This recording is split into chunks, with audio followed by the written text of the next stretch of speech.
बिहार से है, जहां पटना से मुत्तसिल फुलवारी शरीफ में केरला, मगरबी बंगाल, उत्तर प्रदेश, तमिलनाडु समेत कई रियासतों से ताल्लुक रखने वाले सिमी के पुराने मेंबरों को मुल्क दुश्मन सरगर्मियों को अंजाम देने की तरबियत दिए जाने के इंकिशाफ के बाद खलबली मच गई।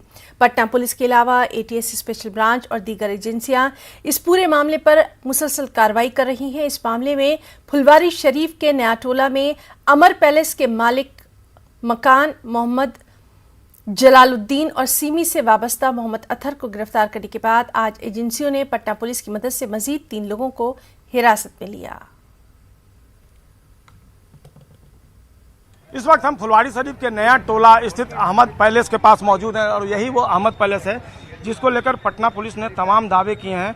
पटना पुलिस का दावा है कि इसी मकान में जो रिटायर्ड सब इंस्पेक्टर हैं झारखंड पुलिस के, उनका ये मकान बताया जा रहा है और इस मकान में कई जो राजनीतिक संगठन हैं उनके नाम पर एसडीएफआई का नाम आया है और इसी के नाम पर संगठन बनाकर मोहम्मद अतहर जो है वो सिमी का पूर्व सदस्य रहा है, उसने यहाँ पर देश विध्वंसक गतिविधियों को अंजाम देने की कोशिश की है और उसका मकसद था कि 2047 तक बिहार को ही नहीं बल्कि पूरे भारत को इस्लामिक राष्ट्र बनाना है।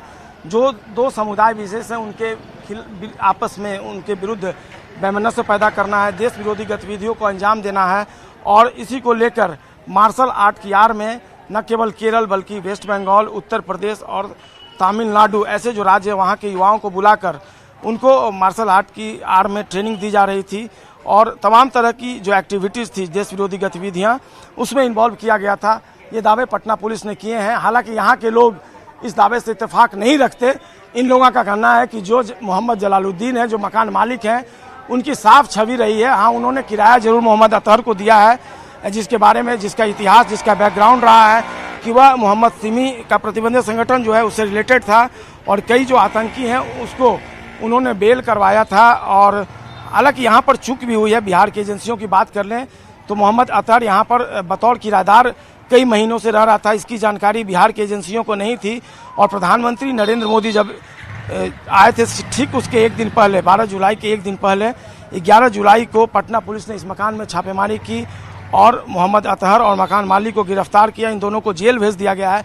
आज 3 लोगों को हिरासत में ले लिया गया है। उनसे भी कई दौर में पूछताछ हुई है, कई क्लू मिले हैं, उसके आधार पर आगे छापेमारी चल रही है।